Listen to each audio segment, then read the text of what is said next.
I'm your host, Reno. On today's show, we have the author of The Bonanza King, Gregory Crouch. Welcome to the show, Gregory. Well, thank you, Karim. It's a pleasure to be here.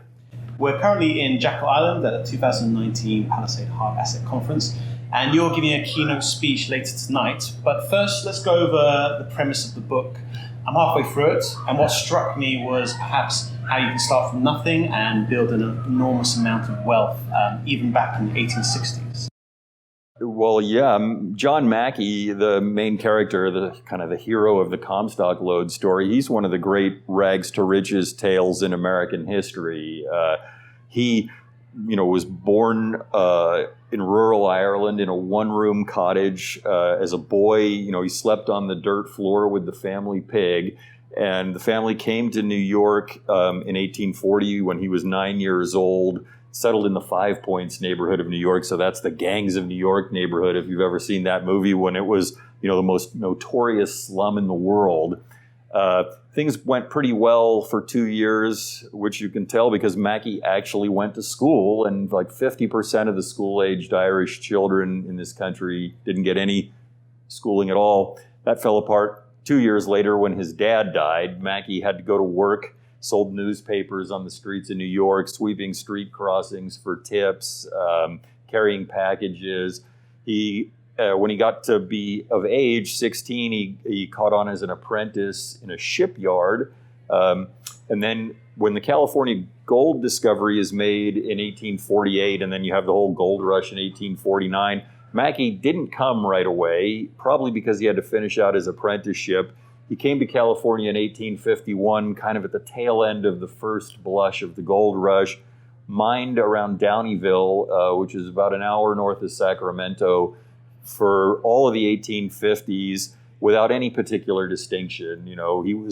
He said he would have stayed at that forever, except for the problem of declining returns. Those guys were actually good at what they did. They got the gold out of the ground quite quickly, and he wasn't making grub, as miners say, in 1859, not finding enough gold to pay for his provisions. And when the Comstock Lode was discovered in the summer of 1859, he pulled up stakes and walked over the Sierras to this new mineral discovery at the site of what would become Virginia City. It hadn't been named yet when he arrived. And Virginia City is about 20 miles south of Reno and about 20 miles east of Lake Tahoe. So it's just over the Sierras into Nevada. And they discovered an ore, and American miners had only been mining placer gold in California and simple gold that was in quartz and crushing it up. We knew nothing about complex mineral ores. Turns out that this Comstock ore had a lot of gold in it, but it had a staggering amount of silver. And so the whole hard rock American mining industry comes up with Mackay as he arrived in Virginia City or on the Comstock Lode without a nickel to his name, went to work for $4 a day in somebody else's mine, and over the course of the next 12 years worked his way up from nothing through every position in the mine, from being a common hand to a timberman using the skills he'd learned in the shipyard, applied to a new industry and with new techniques, and then becoming, a shift leader or a gang boss, a shift leader, an underground foreman, a superintendent, and working his way into ownership. Often he was paid with shares of the mine in feet, and by the middle 1860s, he was starting to make progress, had a successful mining venture, several unsuccessful mining ventures, and then had a colossal success in the middle of the 1870s that made him the Bonanza King and one of the richest people in the world. And in the middle 1870s, John Mackay, for sure, had the largest monthly cash income of any person in the world. He was just getting fire hosed with money from the Virginia and the California mines that held the big bonanza. Fantastic. Yeah. I know you've mentioned in the past that the 1860s, 1870s were the equivalent of Silicon Valley of today. Can we talk a bit about that? Yeah, that's absolutely the perfect analogy. That the Comstock Lode in particular had the same relationship to the economy of California and the nation that the tech industry has today. It was absolutely the Silicon Valley of the age. And even the numbers match up when you look at the total size of the national economy and the slice of wealth that came out of the Comstock Lode, it's not that dissimilar from the slice of wealth coming out of Silicon Valley compared to our total national wealth today. And when Mackay died in 1902, he was the 5th richest American. So Mark Zuckerberg is considered the 5th richest American today. It's absolutely the correct analogy. And this tiny town, Virginia City, there's, I think, about 850 people living there today. Well, in the 1870s, at the height of the Bonanza times, there were 25,000 people living in that town, and it was the 2nd biggest city in the West.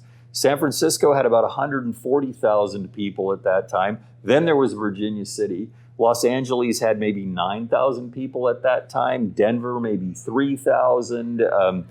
Portland, Oregon, about 5,000. Sacramento, 15 or 16,000. So Virginia City was absolutely dominant economically in the West, second only to San Francisco. It was riding high back in the day. So in terms of boom and bust within the mining industry, I can sense throughout this book that this is something that's gone on for many, many times throughout history. Can you talk a bit about that? Well, yes, you're absolutely right. And it's very interesting today through all the talks, listening and looking at everybody's charts with the big ups and downs, and everybody's talking about the cyclical nature of mining. Well, that's absolutely exactly how it was in the 1860s. There were wild stock booms and stock frenzies in San Francisco in the 1860s that would absolutely track the ore discoveries. And then, a mine would find the bottom of an ore body and the price of the stock would collapse. And, you'd have to pour capital into it to prospect deeper in the mine in the hopes that you'd find another ore body. And if you did, the stock would soar again. And if you didn't, it would, keep cratering. And that happened over and over again. There's 4 major cycles within 20 years in Comstock mining and lots of smaller ones. As a final question, as we begin to wrap up, is there anything at the conference that has struck you as interesting or something that you've learned while you've been here? Yes, actually. Listen to Rob McEwen talk about how he doesn't take a salary from his company. That is exactly how John Mackay did it. There is no record of Mackay ever getting a salary from any mine or any business venture that he was involved in. He was only in it for the profits and the dividends of the stock and the success of the operation. And that struck me as a really interesting modern analogy, especially listening to people complain about, management salaries and management costs and how they've gotten so extreme. Mackay, probably the most successful American miner of all time, did not take a salary. He believed in his property. Fantastic. Okay, well, thank you very much for your time today, Gregory. Super. Having you on the show. Oh, my pleasure. Thank you.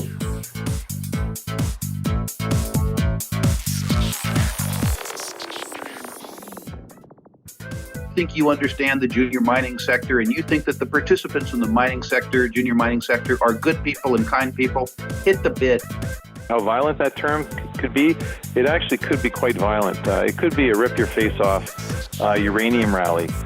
And the world is always going to need raw materials. It's going to need copper and gold and nickel and so forth. Totally destabilized. Hey, Troll, did you hear what's going on in Yemen?